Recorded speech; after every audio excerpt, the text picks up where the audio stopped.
रोकठोकमध्ये आपलं स्वागत. नमस्कार, मी प्रसाद काथे. कर्नाटकातल्या सत्ता संघर्षानं नवं वळण घेतलंय. 2 अपक्ष आमदारांनी काँग्रेस जेडीएस आघाडी सरकारचा पाठिंबा काढून घेतला आहे. एच नागेश आणि आर शंकर हे असे 2 आमदार सरकारमधून बाहेर पडलेत. तर 2च दिवसात कर्नाटकात कमळ फुलणार असल्याचं वक्तव्य करून जलसंधारण मंत्री राम शिंदे यांनी खळबळ उडवून दिली आहे. तसंच मुंबईत असलेले काँग्रेसचे आमदार आपल्या मर्जीनं आल्याचा दावाही त्यांनी केला आहे. भाजपनं जेडीएस काँग्रेसचं आघाडी सरकार पाडण्यासाठी जोरदार हालचाली सुरू केल्या आहेत असा आरोप यामुळे होऊ लागलाय. काँग्रेसचे आमदार संपर्कात असल्याचा दावा स्थानिक भाजपच्या नेत्यांनी केला आहे.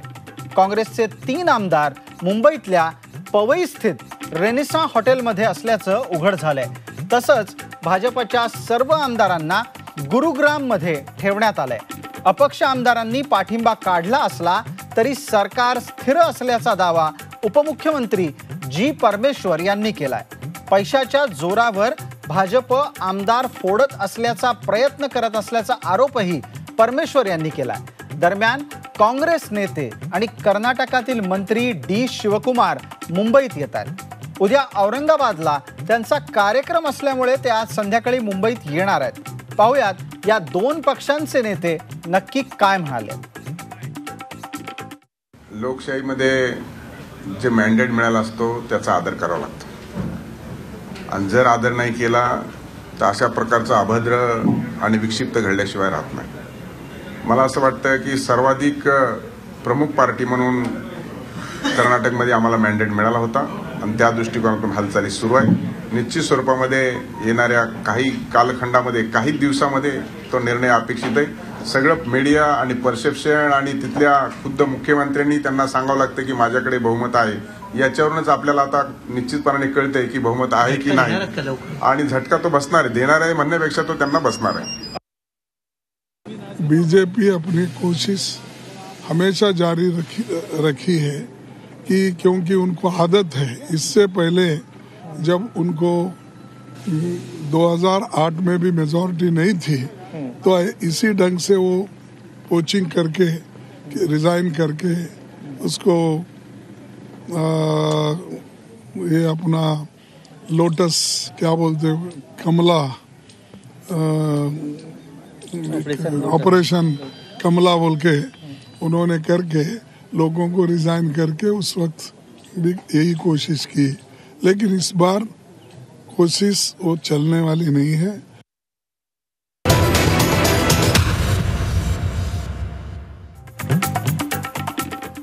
तर कर्नाटकातल्या ऑपरेशन कमळ या कथित राजकीय घडामोडीच्या संदर्भातली आजची चर्चा. कर्नाटकात नक्की काय घडतंय या संदर्भातली विषय, अर्थातच कर्नाटकातला संशय कल्लोळ. आपल्यासोबत या चर्चेत सहभागी होतात अमर साबळे, खासदार भारतीय जनता पार्टी, सचिन सावंत, प्रवक्ता काँग्रेस, विजय चोरमारे, वरिष्ठ सहाय्यक संपादक मटा, आणि आमचे प्रतिनिधी प्रताप नाईक. आपल्या सगळ्यांचं या चर्चेमध्ये स्वागत. चर्चेची सुरुवात आपण अमर साबळे यांच्यापासून करू. अमरजी, माझा आवाज आपल्यापर्यंत पोहोचत असेल तर थेट प्रश्न आपल्याला विचारू इच्छितो की येत्या 2 ते 3 दिवसात कर्नाटकातून गुड न्यूज येईल अशा आशयाचं विधान राम शिंदे कुठल्या बळावर करतायत? त्या ठिकाणी काँग्रेसने ज्या सरकारला पाठिंबा दिलेला आहे कुमारस्वामींच्या, तर काँग्रेस अंतर्गत असणारी नाराजी आणि नाराज आमदारांकडून केला जाणारा संपर्क हे लक्षात घेता जे सरकार कुमारस्वामींचं आहे ते आलबेल आहे असं वाटत नाही. आणि मजबूर आणि अस्थिर सरकार म्हणजे कुमारस्वामींचं सरकार. अशा परिस्थितीमध्ये नाराज आमदारांनी जर त्यांच्या स्वयंनिर्णयाचा निर्णय घेतला आणि त्यांनी या सरकारचा पाठिंबा काढून घेतला आणि बाहेर पडण्याचा निर्णय घेतला, तर हे अपयश ह्या मजबूर आणि अस्थिर कुमारस्वामी सरकारचं आहे. अगदी साबळे साहेब, तुमचं म्हणणं असं आहे की जे काही अपयश आहे ते कुमारस्वामी सरकारचं आहे. सचिन सावंत, तुम्हाला वैयक्तिकरित्या ही भूमिका कितपत पटते? कारण आत्ताच्या घडीला भाजपला स्वतःचे आमदारही वाचवावे लागतात आणि समोरच्या मधले कोणी आपल्या सोबत येईल का याच्यावरही डोळा ठेवावा लागतोय. नाही, भारतीय जनता पक्ष म्हणजे गेल्या 2014 पासून जर तुम्ही पाहिलं तर पार्टी विथ द डिफरन्स असं विरोध मिळवणारी आज ज्या पद्धतीचा डिफरन्स दाखवते ते अतिशय मला असं वाटतं की येण्याजोगं आहे. कारण स्वतःचं कमळ फुलवण्यासाठी संपूर्ण राजकीय पटलावरती आणि त्याचबरोबर सामाजिक पटलावरती चिखल कशा तऱ्हेनं पसरून द्यायचा आणि अतिशय गलिच्छ पातळीवरती कशा तऱ्हेनं एकंदर राजकीय वातावरण आणायचं, देशातील लोकशाहीचा त्याच्यामध्ये अवमानना होते हे देखील त्यांच्या गावी नाही. त्यामुळे येणं केनं प्रकाराने सत्ता मिळवायला काहीही करायला तयार आहे. साम दाम दंडभेद महाराष्ट्राचे मुख्यमंत्री म्हणतायत. तिथे राम माधव जे म्हणत होते ते वक्तव्य तर संपूर्ण देशभर झालेलं आहे की लोकशाही बाजूला राहू द्या पण वी हॅव अमित शाह, म्हणजे अमित शाह हे काहीही करू शकतात अशा तऱ्हेचं त्या ठिकाणचं चित्र आहे. आणि त्याचबरोबर वेगवेगळी परिमाणं त्या ठिकाणी द्यायची आणि आपण किती योग्य आहोत हे दाखवायचा प्रयत्न करायचा. म्हणजे त्याच्यामध्ये लोकांना पटो न पटो आम्ही जे म्हणतो तेच योग्य हे दाखवण्याचा प्रयत्न करायचा हे अनेकदा आपण पाहिलेलं आहे. तुम्ही एक लक्षात घ्या, सचिन सावंत तुमची भूमिका लक्षात आली. मात्र एक विनंती आपल्या सगळ्यांनाच या निमित्तानं करतो, कुठला तरी एक फोन आपल्या मधला थोडा डिस्टर्ब करतोय, कृपया त्याची काळजी सगळ्यांनी घ्यावी. माफ करा. यानंतर आपण प्रताप नाईक यांना प्रश्न विचारतोय. प्रताप, माझा आवाज आपल्यापर्यंत पोहोचतोय असं मी गृहीत धरतो. ज्या पद्धतीनं अमर साबळे आणि सचिन सावंत यांच्याकडून दावे प्रतिदावे झालेले आहेत, आत्ताची स्थिती काय आहे आणि आत्ताची स्थिती ही नैतिक राजकारणाची चौकट ओलांडते आहे का?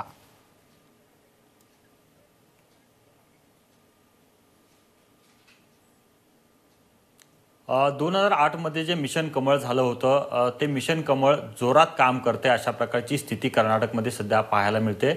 सगळ्यात महत्त्वाचं म्हणजे जेव्हापासून कुमारस्वामींचं सरकार आलेलं आहे त्याच्या आधीपासून देखील कर्नाटकमध्ये मिशन कमळ हे सुरू आहे. भाजपच्या नेत्यांकडून जेडीएसचे आमदार फोडण्याचे प्रयत्न अनेक वेळेला झालेले आहेत, काँग्रेसचे आमदार फोडण्याचा प्रयत्न झालेले आहेत आणि त्याचाच भाग म्हणून आपल्याला हा आजचा परिपाक दिसून येतो. याच्यामध्ये 2 अपक्षांनी पाठिंबा काढलाय पण इतर जे 16 आमदार काँग्रेसचे आहेत त्यांना आम्ही फोडणार आहोत, त्यापैकी काही लोकांची संपर्क झालेला आहे अशा प्रकारचा दावा भाजपनं केलेला आहे. आणि पण प्राप्त परिस्थितीमध्ये प्रताप नाईक ज्या पद्धतीनं काँग्रेसचे आमदार फोडतील भाजपवाले अशा प्रकारची भूमिका घेतली जात असताना एक दुसऱ्या बाजूला अशी माहिती समोर येते की भाजपच्या आमदारांवर सुद्धा डोळा ठेवला गेलेला आहे आणि भाजपचेही काही आमदार फोडण्याची तयारी सत्ता पक्षानं केलेली आहे. हे कितपत खरं आहे?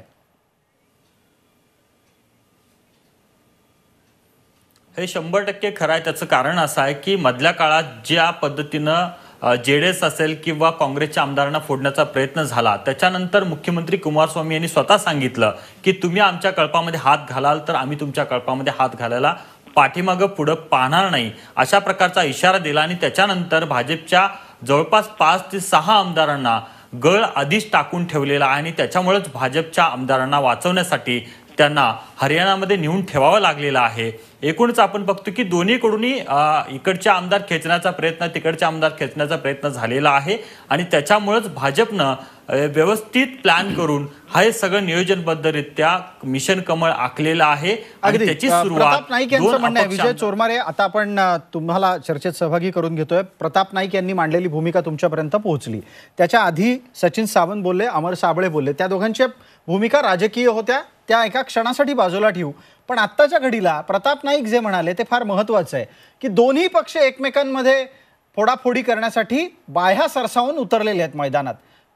कर्नाटकातलं हे राजकारण हे नैतिक तर नाहीच, पण हे कुठल्या दिशेला जाणार आहे?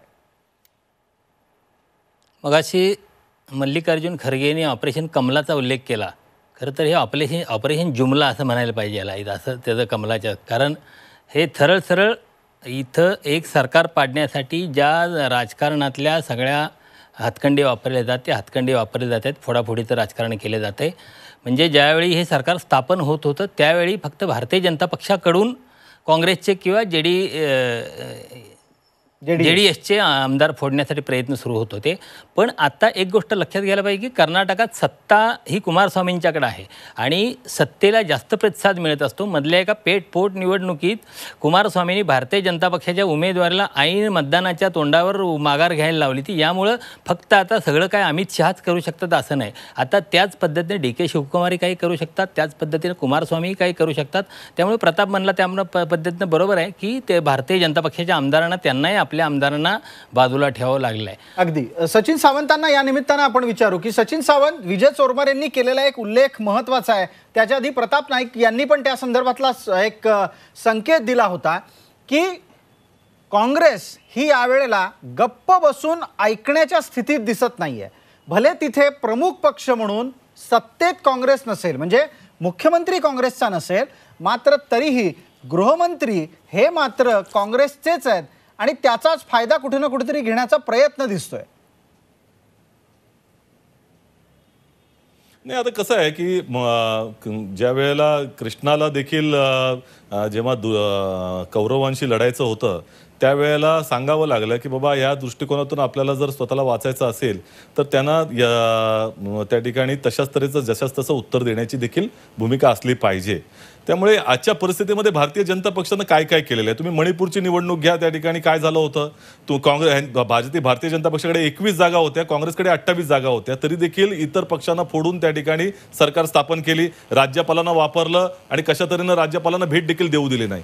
बिहारमध्ये लालू प्रसादांची जी पार्टी आहे ती नंबर 1 ची पार्टी असताना त्यांना बोलवलं गेलं नाही. तशाच तऱ्हेचं इतरही राज्यात झालेलं आहे. तुम्ही गोव्यामध्ये बघितलं तर 15 जागा आल्या होत्या यांच्या, काँग्रेसच्या जवळ त्याच्यापेक्षा जास्त जागा आल्या असताना देखील गोव्यामध्ये भारतीय जनता पक्षानं त्या ठिकाणी सत्ता स्थापन केली. म्हणजे हे कशाच्या जोरावर, तर आपल्या सत्तेच्या जोरावर अनैतिक दृष्टिकोनातून सत्तेला कशा तऱ्हेनं वाकवायचं, राज्यपालांना कसं वाकवायचं, संस्थांची बेअदबी करायची, ही अमित शहांची त्या ठिकाणी प्रवृत्ती आहे. आणि कसंही करून काँग्रेस मुक्त भारत, म्हणजे आता कर्नाटकाचं गव्हर्नमेंट का पाडायचंय, तर या पुढच्या कालावधीत निवडणुकीला सामोरं जाताना हे त्यांना बघवत नाहीये की माझा पराभव झाला या ठिकाणी, कुणीतरी त्या ठिकाणी राजकीय पटलामध्ये स्वतः ह्यांची बाजी मारून गेली, हे त्याला पटत नाही. त्यामुळे ही जी फॅसिस्ट प्रवृत्ती आहे त्याला कुठे ना कुठेतरी थांबवण्याची आवश्यकता आहे. प्रवृत्तीच्या आरोपाबद्दलचा खुलासा मागण्यासाठी प्रश्न विचारूयात. अमर साबळे, सत्ता दुसऱ्याची आहे, ती लोकतांत्रिक पद्धतीनं आली आहे का, लोकशाहीवादी पद्धतीनं आली आहे का, हे आधी तपासणं गरजेचं आहे की तिथं आपली सत्ता कशी येईल हे पाहणं जास्त गरजेचं आहे?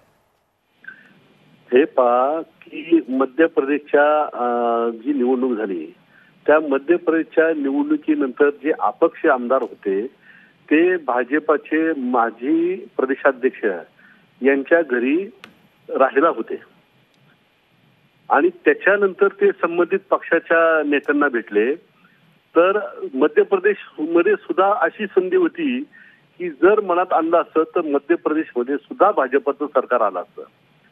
परंतु स्वतःचे आमदार सांभाळायला येत नाही, स्वतःचा संसार स्वतःला नीट करता येत नाही आणि मग शेजारच्यावर आरोप करणं हे अत्यंत गैर आहे. राजकारणामध्ये योग्य संधी, योग्य टायमिंग तुम्हाला साधता आलं पाहिजे. तुमचे गोव्याचे प्रभारी तुम्ही तिथल्या संबंधित आमदाराला भेटत नव्हते, तिथली वस्तुस्थिती सचिन सावंतांनी अगोदर समजून घ्यावी.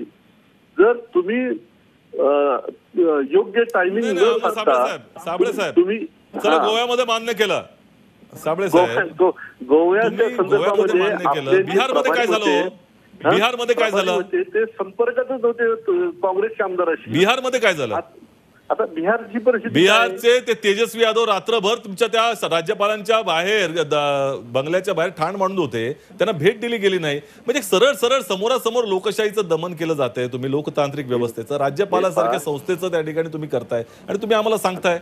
आज देश बघतोय ना अमर साबळे साहेब, तुम्ही आज एक लक्षात घ्या, त्या संविधानाच्या माध्यमातूनच तुम्ही एक दलित समाजातले एक प्रतिनिधी म्हणून आज खासदार म्हणून आहात तिकडे. ह्या त्या संविधानाचा आदर तर ठेवला पाहिजे. पण एक मिनिट, आता सचिन सावंत या निमित्तानं मी आपल्याला एक प्रश्न विचारू इच्छितो. सचिन सावंत, अमर साबळे यांनी थोड्या वेळापूर्वी एक विधान केलं. ते असं म्हणाले की स्वतःचा संसार सांभाळता येत नाही आणि हे कर्नाटकच्या काँग्रेसबद्दल काही लपून राहिलेलं नाहीये. कर्नाटकच्या काँग्रेसमधली बेदली काय आहे हे सगळ्यांनी पाहिलं. प्रताप नाईक यांना खरं तर आधी त्या निमित्तानं विचारून घेऊ. प्रताप नाईक, कर्नाटकच्या काँग्रेसमध्ये सगळं काही आलबेल चाललंय, असं म्हणता येईल का? कारण तशी परिस्थिती आतापर्यंत कधी दिसली नाही. शपथविधीपासून आज तागायत सिद्धरामय्या यांची काही ना काहीतरी कुरकुर चाललेलीच असते. आपण पाहतो की निवडणूक झाल्यानंतर जे आमदारांचं संख्याबळ आलं, माझे आमदार इतके, तुमचे आमदार इतके, माझ्या या गटाचा आमदार आहे, माझा असा आहे, असं करून प्रत्येक नेता आपल्या आमदारांना मंत्रिपद मिळवून देण्यासाठी कालपर्यंत आजपर्यंत प्रयत्न करत होता. अशा प्रकारची स्थिती कर्नाटकमध्ये आहे. आपण पाहतोय की मधल्या काळात गृहमंत्री देखील बदलला गेलेला आहे. MB पाटील जे बिजापूरचे आमदार आहेत त्यांना गृहमंत्री दिलेले आहेत, ते सिद्धरामय्यांचे निकटवर्तीय आहेत. अशा सगळ्या पद्धतीनं या ठिकाणी काँग्रेस अंतर्गत खूप मोठ्या प्रमाणात मतभेद आहेत. DK शिवकुमार हे मुख्यमंत्र्यांच्या अतिशय जवळचे आहेत, पण दुसरीकडे गृहमंत्री मात्र सिद्धरामय्यांच्या जवळचा झालेला आहे. परमेश्वरांना गृहमंत्रीपद काढून घेतलं त्यांचं आणि दुसऱ्याला दिलं. पण हे सगळं करत असताना काँग्रेस अंतर्गत असणारे मतभेद वारंवार चव्हाट्यावर येत होते आणि त्याच्यामध्येच अनेक आमदारांना वाटलं की आपला नेता आपल्याला मंत्रिपद मिळवून देईल. त्यामुळे त्या ठिकाणी त्यांनी आशा लावून बसले आणि ज्या वेळेला मंत्रिमंडळाचा विस्तार झाला त्यावेळेला मात्र त्यांची निराशा झाली. आणि अगदी आपण आता विजय चोरमार यांना या निमित्तानं एक भविष्यसूचक प्रश्न विचारणार आहोत. विजयराव, ज्या पद्धतीनं काँग्रेसमध्ये अंतर्गत कुरबुरी वाढल्या, सत्तेसाठी पदासाठीचा संघर्ष वाढला, तर त्याचा पुढचा फॉलआउट अर्थात त्याचा परिणाम हा कुठे ना कुठेतरी या सगळ्या स्थितीमध्ये हाच होणार होता का? आता एक गोष्ट खरी आहे की सत्तेत आल्यानंतर त्या निवडून आलेल्या बहुतेक सगळ्या आमदारांना वाटत असतं की आपल्याला मंत्री करावं. हे म्हणजे सगळीकडे आपल्याला बघायला मिळतं, प्रत्येक राज्यात बघायला मिळतं. आणि त्यातून मंत्रिपदाच्या ठराविक जागा आणि त्यातून ज्यांना मंत्रिपद मिळत नाहीत अशा नाराजांची संख्या आणि त्या नाराजांचं सतत वेगवेगळ्या कुरबुरी. आता मध्य प्रदेशात आपल्याला बघायला मिळतं, राजस्थानात काही कोणतरी वेगळा आवाज काढत असतो. हे आपलं अस्तित्व दाखवण्यासाठी, नाराजी व्यक्त करण्यासाठी वेगळं करत असतं. कर्नाटकात हे सुरुवातीपासून झालं. जारकीहोळी बंधू हे त्याचं मला बेळगाव जिल्ह्यातलं मूळ आहे. ते एक जारकीहोळी आधी मंत्री होते, त्यांना बदलून ते मंत्रिपदावर असताना भाजपच्या नेत्यांच्या संपर्कात, म्हणजे आपल्याला आठवत असेल 2-3 महिन्यापासून बातम्या येत होत्या की कर्नाटकातले काही आमदार मुख्यमंत्री देवेंद्र फडणवीस यांच्या संपर्कात आहेत आणि देवेंद्र फडणवीस कर्नाटकात सत्तांतर घडवून आणणार आहेत अशा बातम्या. तर त्यात काही म्हणजे ते बातम्या खऱ्या होत्या. तर त्यामुळं त्यातल्या त्या एक जारकीहोळीनं वगळून दुसरे जारकीहोळी त्यांचे प्रतिस्पर्धी काँग्रेस पक्षांतर्गत त्यांना मंत्री केलं. त्यामुळे ज्यांना मंत्रिपदावरून वगळलं ते आणि आणखी काही लोक आता इकडं भाजपशी संधान साधून वेगळ्या पद्धतीनं आपला जो असंतोष आहे तो व्यक्त करायचा प्रयत्न करणार. त्यामुळे हे सतत म्हणजे अर्थात किती प्रयत्न केले तरी इथं पक्षाच्या जीवावर, मंत्रिपदाच्या जीवावर बलदंड झालेले नेते पुन्हा ज्यावेळी आपल्याला थोडी दुय्यम वागणूक मिळते त्यावेळी पक्षाला अडचणीत आणण्याचे उद्योग करत राहतात. ही म्हणजे सत्तेच्या राजकारणातली अपरिहार्य गोष्ट आहे. अगदी. आणि त्याचबरोबर ते नीतिमत्तेच्या पलीकडचं वागणं सुद्धाही आहे. आपण या ठिकाणी एका छोट्याशा जाहिरातीच्या विश्रांतीसाठी थांबणार आहोत. त्यानंतर जेव्हा आपण परतू तेव्हा रोखोकच्या दुसऱ्या भागातली चर्चा अर्थातच या संपूर्ण कर्नाटकातल्या संशय कल्लोळातल्या महाराष्ट्राच्या भूमिकेची आणि इतकंच नाही तर त्याच्या दूरगामी परिणामांची. तेव्हा रोखोकचा दुसरा भाग चुकवू नका.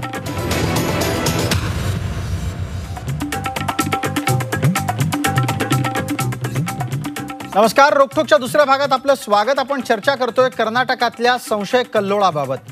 थेट आपण आपल्या सोबत असलेल्या मान्यवरांना प्रश्न विचारणार आहोत. मात्र तत्पूर्वी एकदा कर्नाटकातलं पक्षीय बलाबल काय आहे आणि तिथल्या आघाड्यांची स्थिती काय आहे ते आपण एकदा TV स्क्रीनवर बघूया. भाजपला 104 जागा आहेत, 104 आमदार आहेत भाजपचे. काँग्रेसकडे 80 आमदार आहेत. JDS जनता दल सेक्युलरकडे 37 आमदार आहेत आणि 3 आमदार अपक्ष आहेत. बहुमताचा आकडा 113 आहे कर्नाटकच्या विधानसभेत. यानंतर आपण पाहणार आहोत कर्नाटकातल्या आघाड्या कशा आहेत. आत्ताची सत्ताधारी आघाडी 118 जागांची आहे, ज्यात काँग्रेस 80, JDS 37 आणि अपक्ष 1 इतके आमदार आहेत. तर सत्ता विरोधी आघाडी आणि ज्यांना सत्ता हवी आहे ती आघाडी आत्ताच्या घडीला 106 आमदारांसह आहे, ज्यात भाजपचे 104 आणि अपक्षांचे 2 आमदार समाविष्ट आहेत. आपण चर्चेची सुरुवात विजय चोरमारे यांच्यापासून करतोय. विजयराव, या सगळ्या राजकीय समीकरणात महाराष्ट्राचं कनेक्शन काय आहे? महाराष्ट्राचा एक मंत्री बोलावा इतपत महाराष्ट्रीय राजकारण्यांचा याच्यात हस्तक्षेप आहे का? आता ठीक आहे, जे राम शिंदे स्वतःच्या खात्याचे निर्णयही पंकजा मुंडेंना विचारल्याशिवाय घेऊ शकत नाहीत. त्यामुळे त्यांचं एकूण कर्नाटक राज्याच्या राजकारणासंदर्भात किती गांभीर्याने घ्यायचं याचा आपण विचार करायला पाहिजे. पण दुसरी गोष्ट अशी की महाराष्ट्राचं कनेक्शन या कर्नाटकाच्या याच्यात सुरुवातीपासून आहे. इथून म्हणजे अगदी निवडणुकीपासून महाराष्ट्रातनं फार मोठी कुमक प्रचारापासून गेली होती, प्रचारासाठी सुद्धा गेलेली होती खूप लोक.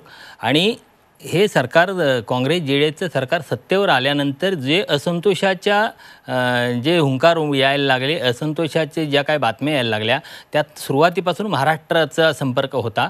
ते बेळगाव जिल्ह्यातले काही आमदार जे आहेत काँग्रेसचे, ते आमदार महाराष्ट्राच्या इथल्या राजकीय नेत्यांच्या, विशेषतः मुख्यमंत्री देवेंद्र फडणवीस यांच्या संपर्कात होते.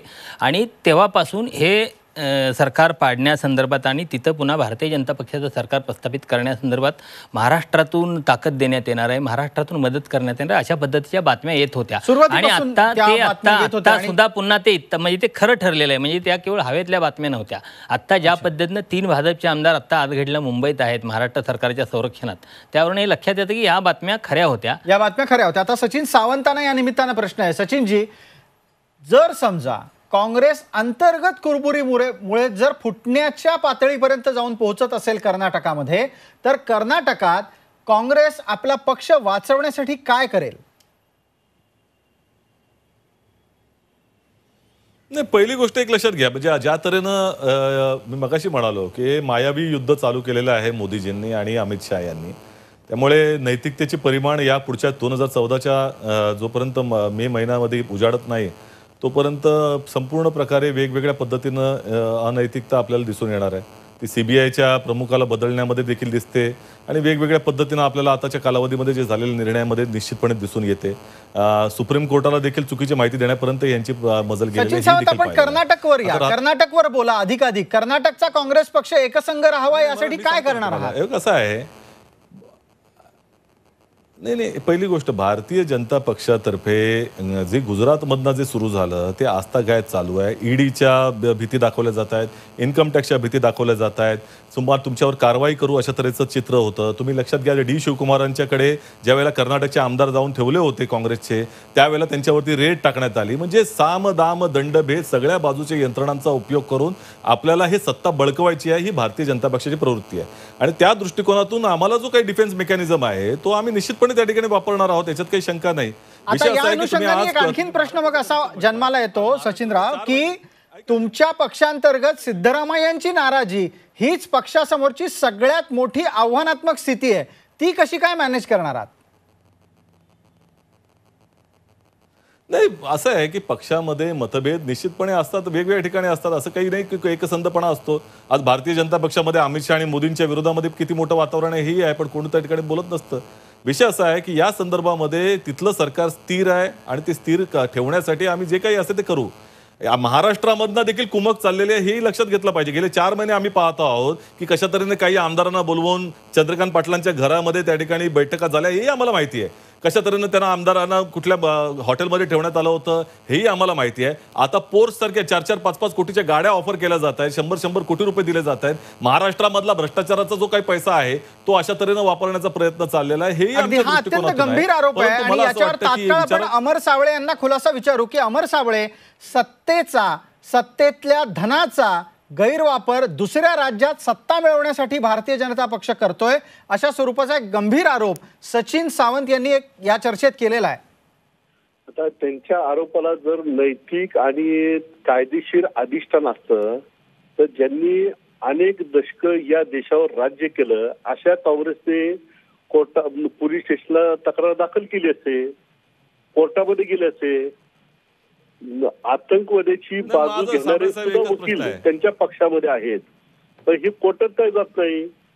परंतु केवळ असं आरोप करून भारतीय जनता पक्षाला बदनाम करायचं हा काँग्रेसचा फंडा आहे. माझं एवढंच प्रश्न आहे, आतापर्यंत काँग्रेसने जे आरोप केले त्याच्यामध्ये एक आरोप करायचे ते विसरून गेले, ईव्हीएम मशीनचा जुमला. परंतु 3 राज्यामध्ये त्यांना यश मिळालं. अमर साबळे, एक मिनिट. अमर साबळे, मी एका मिनिटासाठी थांबवतो. सचिन सावंत, पटकन प्रश्न विचारा, कारण आपल्याला चर्चेत इतर 2 मान्यवरांनाही सहभागी करायचं आहे. आपल्या दोघांमध्ये चर्चा रंगणं जास्त बरं नाही. नाही, अमर साबळेजींनी ह्या प्रश्नाचं उत्तर द्यावं. की भारतीय जनता पक्षाचे जे MLA गुरगावच्या त्या रिसॉर्टमध्ये ठेवलेत त्याचं प्रति दिवसाचं भाडं 40,000 रुपये आहे, हे लक्षात घ्या. एवढा पैसा भाजपाकडनं कुठला आला हे जर त्याचं उत्तर दिलं तर अधिक चांगलं होईल. आणि तो जर तेवढा पैसा आहे तो अशा तऱ्हेने लुटवण्यासाठी आहे का हे देखील सांगावं ना भारतीय जनता पक्षानं. त्या हॉटेलचं 40,000 रुपये भाडं आहे की नाही हे सचिन सांगावं. सावंत, तुमच्या लेखी गुरुग्राम मधल्या हॉटेलचा खर्च कोण करतंय हा महत्वाचा मुद्दा असू शकतो. अमर साबळे, तुम्हाला याच्यावर उत्तर द्यायचंय का? कारण मी तुम्हाला नैतिक राजकारणाच्या संदर्भातला प्रश्न मगाशी विचारला होता, त्याचंही उत्तर देणं तुम्ही टाळलंय. मला हेच सांगायचं की नैतिक अधिष्ठान जे काँग्रेस नैतिकचे ज्या गप्पा मारतात, परंतु त्यांचे अनेक अनैतिक कृत्य जी आज त्यांच्या पक्षाध्यक्ष आणि राहुल गांधींवर ते आता जामिनावर बाहेर पडलेले आहेत. म्हणजे त्यांच्या अमर साबळे, तो मुद्दा इथे कुठे आला? मी तुम्हाला कर्नाटकाच्या बद्दल विचारतोय. आता मी वेगळा प्रश्न विचारतो, कारण माझ्या कदाचित नैतिक राजकारणाचं उत्तर देण्यासाठी तेवढं नैतिक बळ आत्ता प्राप्त नसेल. पण मी आता वेगळा प्रश्न विचारतो. कर्नाटकात खरोखरच भाजपचं सरकार येणार आहे का तुम्ही केवळ खुंटा हलवताय? हे पाक आम्ही स्वतःहून कुठलाही प्रयत्न करत नाही. महाराष्ट्रातून काय प्रयोग चाललेले आहेत हे सुद्धा 100% खोटं आहे. असा कुठलाही प्रकार भारतीय जनता पार्टी सुमोटो करत नाही. जर काही आमदार त्यांच्याकडे नाराज झाले असतील आणि ते जर आमच्या ओटीमध्ये यायला तयार असेल तर राजकारण हे राजकारण असं, हे काही साधू संतांचा तो काही एकत्रित संस्था किंवा संघ नाही. म्हणजे हे मला तर असं वाटायला लागलंय की खूपच धाडसी वक्तव्य आहे तुमचं. राजकारण असतं, तो काही साधू संतांचा एकत्रित हे नाही. ठीक आहे, प्रताप नाईक, ज्या पद्धतीनं वक्तव्य होत आहेत ती मला वाटतंय तुम्ही ऐकताय. तुम्ही फार बारकाईनं काँग्रेसचं भाजपचं कर्नाटकातलं वर्तन सुद्धा पाहताय. प्राप्त परिस्थितीत कृपया दिशादर्शक अशा स्वरूपाची माहिती आता तुमच्याकडून हवी आहे. तेव्हा प्रताप, एका गोष्टीचा खुलासा करा, होणार काय आहे कर्नाटकात? खरंच सरकार पडणार आहे का केवळ आत्ताच्या वेळेला राजकीय वादळ हे चहाच्या पेल्यातलं वादळ ठरणार आहे? मुळात 2-3 पद्धतीने या गोष्टीचं विश्लेषण करता येईल. आगामी लोकसभा निवडणुकीच्या पार्श्वभूमीवर भाजपला कुठंतरी राज्यामध्ये JDS आणि काँग्रेसचं सरकार अस्थिर आहे अशा प्रकारचा एक मेसेज द्यायचा आहे. दुसरी गोष्ट, जर JDS आणि काँग्रेस कर्नाटकमध्ये एकत्र आली तर लोकसभेला त्रास होणार याची जाणीव भाजपला आहे. त्याच्यामुळं कुठंतरी भाजप हे सरकार अस्थिर करण्याचा प्रयत्न शेवटपर्यंत करेल. 2 दिवस हे सगळ्या घडामोडी घडत राहतील आणि जवळपास भाजपला हे जर सरकार घालवायचं असेल तर 16 आमदार फोडावे लागतील आणि 16 आमदार फोडल्यानंतर त्यांच्याकडून राजीनामा घ्यावा लागेल. तेव्हा कुठे जाऊन भाजपला सत्ता काबीज करणं शक्य होईल. नाही, पण आता 16 आमदारांचा राजीनामा भले भाजपकडे आला तर 16 आमदारांचा राजीनामा म्हणजेच विधानसभेची संख्या घटणं आणि पक्षीय बलाबलाच्या नुसार जर विधानसभेची संख्या कमी झाली तर आपोआप बहुमताचा आकडा पण कमी होईल. मग भाजपसाठी अडचणी वाढणार नाहीत का? बिलकुल नाही वाढणार, कारण आता भाजपकडे जे संख्याबळ आहे ते प्लस अपक्षांचे 2 आणि काही आमदार आणखी फोडायचे असं सगळी व्यूहरचना आहे. आणि त्याच्या पद्धतीनंच संख्याबळ कमी करणं हा एकमेव पर्याय भाजप समोर आहे, जो भाजप आत्ताच्या घडीला तपासतोय आणि त्या पद्धतीनं व्यूहरचना भाजपनं आखलेली आहे. पण त्याच्यामध्ये भाजप किती यशस्वी ज्या पद्धतीनं प्रताप नाईक एक व्यूहरचना सांगतायत, येत्या काही दिवसात त्याची चाचपणी होऊन कदाचित ती प्रत्यक्षात उतरवण्यासाठी पण प्रयत्न होतील. आपण मगाशी जी एक चर्चा करत होतो की पक्षीय बलाबल हे विरोधकांच्या माध्यमातून, म्हणजे विरोधकांनी सत्ताधाऱ्यांचं कमी करायचं जेणेकरून कर्नाटक विधानसभेची संख्या कमी होईल, बहुमताचा आकडा कमी झाला की तो 104च्या टप्प्यात येईल. याच्यातून साध्य काय करायचंय? स्वतःच सरकार पूर्ण ताकदीनं उतरवायचंय का? तर मला एक कळणं, भारतीय जनता पक्ष असं का करायला, म्हणजे काल कन्हैया कुमार म्हटला की हे खूप पॅनिक झालेले आहेत लोक आणि पॅनिक होऊन प्रत्येक बटन दाबून बघायला लागले आहेत.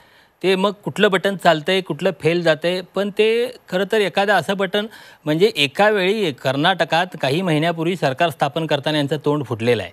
त्या ह्याच्यातनं किमान काही थोडे दिवस बाबा संयम पाळून हे सरकार चालू देणं, या म्हणजे या सरकारची अमित शहांची जी काही इमेज आहे त्या संदर्भातलं काही लोकांच्या चांगलं वातावरण यासाठी प्रयत्न करण्याऐवजी पुन्हा पुन्हा ते प्रयत्न करून आणि या प्रयत्नाचं अंतिम काय होणार आहे हे माहीत नाही. याचं यश 100% आहे की नाही याच्या संदर्भातही काही म्हणजे अंदाज नाही. प्रताप म्हणतो ते एक गोष्ट आहे की त्यांना लोकसभा निवडणुकीच्या आधी या सरकारच्या संदर्भात लोकांच्यात अविश्वास आणि हे अस्थिरता निर्माण करायची आणि मग भाजप हाच पर्याय आहे. पण मला एक मुद्दा मला फक्त याच्यात जोडून सांगतो की तो मुद्दा असा की आता मला या घडीला जिथं निवडणुका होऊन काहीच महिने झाले आहेत आणखी आणि सरकारची 4-4.5 वर्ष शिल्लक आहेत, अशा काळात 15-16 आमदार राजीनामा देण्याची आणि रिस्क घेण्याची मला शक्यता खूप कमी वाटते. ठीक आहे, मगाशी तुम्ही बोलताना एक फार महत्त्वाचा मुद्दा मांडला, तो म्हणजे राजकीय अस्थिरतेचा. या सगळ्या एकूण परिस्थितीतून भाजपला हा मुद्दा किंवा हा संदेश पोहोचवायचा आहे का की आमच्या व्यतिरिक्त स्थिर सरकार कोणी देऊ शकत नाही, याच्यासाठीचा हा अट्टहास असू शकतो? विजय चोरमारे. बरोबर आहे. हा त्यासाठीच म्हणजे हे कुठले आघाड्यांचं सरकार हे अस्थिर असतं, आघाड्यांचं सरकार हे टिकत नाही आणि एकदा सरकार अस्थिर असल्यामुळे लोकांची कामं होत नाहीत, केवळ सत्तेच्या पाठीमागे लागतात, सरकार टिकवण्याकडे त्यांची सगळी शक्ती लागते, असं त्यांना चित्र निर्माण करायचं आहे. म्हणजे लोकसभेच्या एका मोठ्या पटावर नरेंद्र मोदी जे चित्र निर्माण करतायत की हे गठबंधन महागठबंधन हे राजकारण म्हणजे अस्थिरतेचं राजकारण, तेच सूत्र इथं छोट्या प्रमाणात मायक्रो लेव्हलवर त्यांना कर्नाटकात सिद्ध करून दाखवायचं. म्हणजे थोडक्यात त्या महागठबंधनाची लॅब टेस्ट त्यांना कर्नाटकामध्ये करायची आहे. अमर साबळे, मला वाटतं तुमच्यापर्यंत सगळे विषय पोहोचलेत. तुम्हाला केवळ आणि केवळ देश पातळीवर एका चित्राला उभं करण्याच्यासाठी कर्नाटकात राजकीय ढवळाढवळ करायची आहे असा आरोप झाला या चर्चेत. अहो, आपण विचार करावा की आमदार सरकार कोणाचं? कुमारस्वामीचं. गठबंधन कोणाचं? कुमारस्वामीचं आणि काँग्रेसचं. आमदार नाराज झाले कुणाचे? अपक्ष आमदार झाले. आता हा सगळा खेळ हा काँग्रेस आणि कुमारस्वामी आणि अपक्षांच्या अस्वस्थतेचा आहे, अस्थिरतेचा आहे. त्यात भाजपचा कुठं डाव आहे, काय आहे? परंतु जर पाऊस पडला, दुष्काळ पडला, परकीय आक्रमण झालं, सुनामी झाली, तरी भाजपवर आरोप करण्याचं आणि आपलं अपयश झाकण्याची जी काँग्रेसची पद्धत आहे त्याच्या व्यतिरिक्त याच्यामध्ये काही नाही. भाजपला कोणतंही सरकार अस्थिर करायचं नाही, परंतु हे गठबंधन जे आहे अस्थिर आणि मजबूरच आहे. हे काळाच्या ओघात सिद्ध होणार आहे, त्यामुळे आम्हाला सिद्ध करण्याची गरज सुद्धा नाहीये. पण तुम्हाला त्याचा लाभ मात्र राजकीय पातळीवर राष्ट्रीय पातळीवर घ्यायचा आहे का? घेऊ नये. होणार असेल, राजकीय पक्ष आहे, राजकीय पक्षाने निवडणुका लढवून सरकार स्थापन करण्यासाठी प्रयत्न केलेला आहे, काँग्रेसने केलेला, आम्ही केलेला आहे. जर ते आमदार तिकडे नाराज होऊन जर आम्हाला पाठिंबा देणार असतील तर आम्ही लोकशाही मार्गाने सरकार स्थापन का करू नये? संविधानामध्ये असं आहे का की त्यांनी आमदार आले तर तुम्ही घ्यायचे नाही, तुम्ही सरकार स्थापन करायचं नाही? संविधानात्मक अधिकार आहे, त्या अधिकाराचा वापर करून जर आलेले आमदारांचं बहुमत स्थापन होत असेल तर त्या कर्नाटकातली अस्थिरता दूर करण्यासाठी आम्ही आमचं सरकार स्थापन करू शकतो. अगदी बरोबर. तुम्ही आता मुद्द्याला आणलेली आहे चर्चा, तेव्हा सचिन सावंतांना आता या निमित्तानं विचारू की सचिन सावंत, जर तुमच्यातल्या अर्थात काँग्रेस आणि जेडीएसच्या अंतर्गत वादामुळे तुमच्या पक्षातले काही आमदार फुटू पाहत असतील तर ते फुटण्यापासून वाचवणं जास्त गरजेचं आहे की ते फुटल्यानंतर आमचे पक्षातले आमदार फोडले म्हणून कांगावा करणं जास्त? नाही, मी पहिली गोष्ट अशी की म्हणजे बरं झालं की भारतीय जनता पक्षाचा जो खरा मुखवटा म्हणजे घातलेला जो त्यांचा खरा जो चेहरा आहे तो मुखवटा फाडण्याचं काम अमर साबळे यांनीच केलं की देश पातळीवरती कुठल्याही स्तरावरती जाण्यासाठी आम्ही तयार आहोत, आम्हाला सत्ता पाहिजे हे त्यांनी स्वतःहून सांगितलं. आणि आता जे काही तुम्हाला म्हणतं की दुसऱ्याचे वाचवायचे, विषय असा आहे की तुम्ही केंद्र सरकारचा उपयोग कशा तऱ्हेने करताय. म्हणजे तुम्हाला जी जनतेने सत्ता दिली लोकांचं भलं करण्यासाठी, लोकांचा विकास करण्यासाठी, सबका साथ सबका विकास, तर ह्यांचा अर्धा कार्यकाल जो आहे तो मोदीजींचा हा मतदारांना त्या ठिकाणी आकर्षित करण्याकरता सभांमध्ये जातो आणि जे जे मतदारांनी कौल दिलेला असतो तो तोडण्यासाठी त्या ठिकाणी अशा मार्ग, ऐका ना साबळे साहेब, ऐका ना, मी सांगतो, असे मार्ग त्या ठिकाणी वापरले जातो. आता तुम्ही देश पातळीवरती कशा तऱ्हेने अस्थिरता माजवलेली आहे हे 4 वर्षामध्ये पाहिलं तर उत्तराखंड, अरुणाचल प्रदेश, काश्मीरमध्ये, म्हणजे काश्मीरमध्ये तुम्ही खऱ्या अर्थानं बघायचं झालं तर पीडीपी बरोबर सत्ता जेव्हा स्थापन केली त्यावेळेला कुठलं तोंडाने तुम्ही लोकांच्या समोर गेला होतात? दोन्ही पक्षांच्या विरोधामध्ये लढलेले एकत्र आलात त्यावेळेला. आणि ज्या वेळेला पीडीपी आणि नॅशनल कॉन्फरन्स एकत्र यायचा प्रकार झाला त्यावेळेला तुम्ही तिथे बरखास्तच करून टाकलं. म्हणजे हंग असेंब्ली बरखास्त करून टाकली ज्या तऱ्हेनं, हेही आपण पाहिलंय. AIADMKचं काय करून टाकलं, वाटोळं, पूर्ण त्या पक्षाचं वाटोळं करून टाकलं तुम्ही. त्या ठिकाणी ज्या तऱ्हेने तामिळनाडूमध्ये राजकारण तुमचं चाललेलं सचिन आहे, सावंत, त्यांनी आपण संपूर्ण पुन्हा अस्तित्व आली. कर्नाटक हे आम्ही काँग्रेसवर पाहिलं येऊ. नाही का? सचिन सावंत, आपण कर्नाटक काँग्रेसवर बोला. नाही, कसं आहे प्रसादजी, ही प्रवृत्ती आहे, लक्षात घ्या.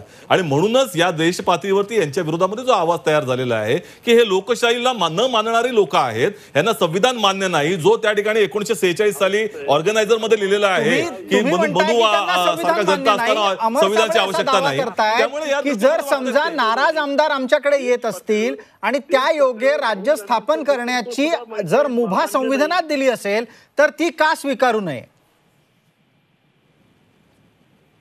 पहिली गोष्ट अशी प्रसादजी की नाराज आमदार आहेत का त्यांच्यावरती दबाव आहे, कशा तऱ्हेने ईडीचा वापर झाला, इन्कम टॅक्सचा वापर झालेला आहे, हे आपण पाहिलं. गुजरातमध्ये पाहिलं नाही का, अहमद पटेलांच्या निवडणुकीच्या वेळेला काय झालं आणि नंतर जनतेने कौल काय दिला. आजच्या परिस्थितीमध्ये प्रत्येक राज्यांमध्ये यांची दहशत निर्माण झालेली आहे की तुम्ही जर नाही केलं तर आम्ही त्या दृष्टिकोनातून पावलं उचलू.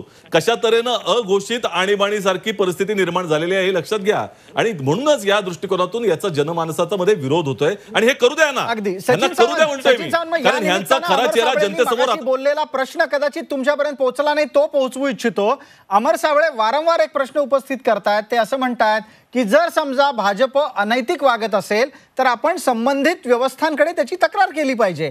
आतापर्यंत ना राज्यपालांकडे तक्रार झाली आहे ना कुठे पोलिसांकडे तक्रार झाली आहे. असं आहे.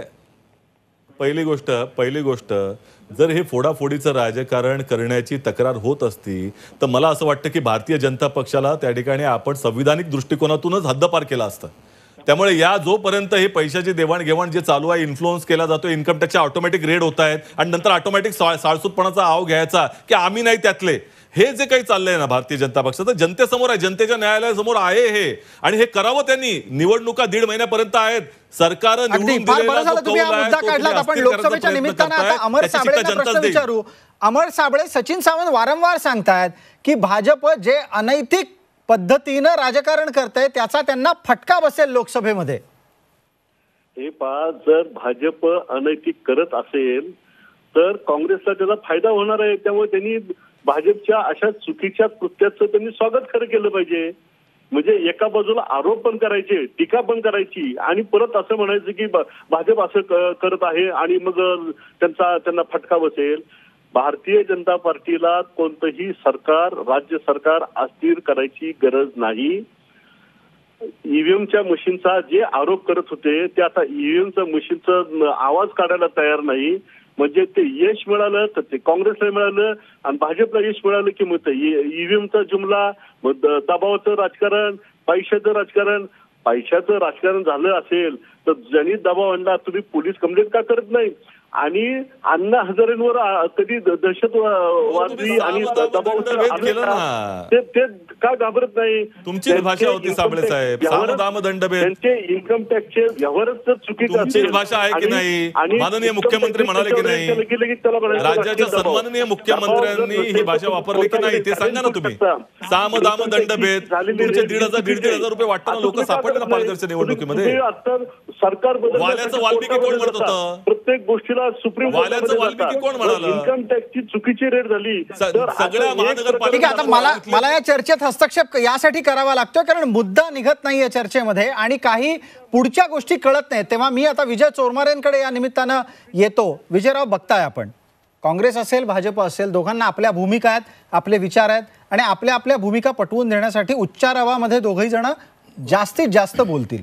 आपल्याला प्रेक्षकांना जे पोहोचवायचं आहे ते असं आहे की याचा लोकसभेत काय परिणाम होणार. मगापासून जी चर्चा झाली त्यातून एक गोष्ट लक्षात घेतली पाहिजे खरोखर की ज्या पद्धतीनं आपण भारतीय जनता पक्षाच्या फोडाफोडीच्या राजकारणाच्या संदर्भात तीव्रतेने बोलतोय तर तेवढी काँग्रेसची सुद्धा जबाबदारी आहे की आपला आमदार सांभाळण्याची, आपल्या आमदारांचा जो गट आहे तो सांभाळण्याची. आणि हे सरकार स्थापन झाल्यापासून काँग्रेसचे अंतर्गत जे मतभेद आहेत, अंतर्गत नेत्यांचे जे कंपू आहेत, त्या कंपूच्या सत्ता संघर्षातून याचा सगळा उपद्रव कुमारस्वामींच्या सरकारला होतोय. आणि हे मुळात काँग्रेसची पहिली जबाबदारी आहे की एक आपला जो तिथला कर्नाटकातला गट आहे तो एकसंध ठेवणं, जे नाराज आहेत त्यांना समजून घेणं आणि त्या नाराजांची नाराजी दूर करणं ही काँग्रेसची जबाबदारी आहे. पण काँग्रेस ती जबाबदारी नीट पार पडत नाही हे एकूण सातत्यानं घडणाऱ्या घडामोडीवरून दिसतं. तर आता याचा लोकसभेवरचा परिणाम हाच मगाशी आपण चर्चा केली त्या पद्धतीने की आत्ताची परिस्थिती अशी आहे की तिथली जर JDS आणि काँग्रेस एकत्रित लढली तर भारतीय जनता पक्षाला तिथं फार मोठा फटका बसू शकतो. म्हणजे जी उत्तरेतली राज्य आहेत जिथं भारतीय जनता पक्षाला मोठा नुकसान, उत्तर प्रदेश, बिहार, त्यापेक्षाही राजस्थान, मध्य प्रदेश ही जी राज्य भारतीय जनता पक्षाचं मोठं नुकसान करणारे राज्य आहेत आपल्याला नियोजित आहेत, त्यात कर्नाटकमध्ये सुद्धा भारतीय जनता पक्षाला नुकसान होऊ शकतं. आता ही आघाडी अशाच खंबीरपणे मैदानात उतरली तर थोडक्यात दक्षिणेमध्येही भाजपला असलेलं अपेक्षित यश मिळणार नाही. अगदी. प्रताप नाईक, चर्चेचा शेवटचा मुद्दा, शेवटचा प्रश्न, कारण त्यानंतर आपल्याला थांबावं लागेल वेळेअभावी. कर्नाटकात किती दिवसात तुमच्या लेखी नवं सरकार येईल आणि नव्या सरकारचं मुख्यमंत्रीपद कोणाकडे असेल जर बदल झाला तर?